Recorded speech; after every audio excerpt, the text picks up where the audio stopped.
خبر شامل کرتے ہیں کھڈیاں سے رپورٹ منیر احمد۔ قصور کھڈیاں میں مسلم لیگ نون کے اہم رہنما کی آمد۔ مسلم لیگ نون کے سینئر رہنما مشیر وزیر اعظم و مشیر وزیر دفاع ملک علی احمد خان نے کھڈیاں میں پرائیویٹ سکولز سیکٹر یونین کے پرنسپلز، جس میں اسکول یونین کے صدر جناب ارشد صاحب، کے پی کے سرپرست اعلیٰ پرنسپل حاجی اقبال اور دوسرے اسکولز کے پرنسپل اور اساتذہ نے مختلف علاقائی مسائل کے حوالے سے اہم ملاقات کی، جس پر ملک علی احمد خان نے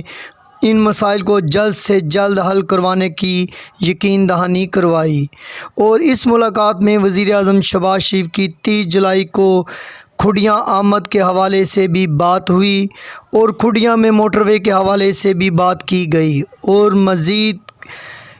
علاقائی مسائل پر بات ہوئی۔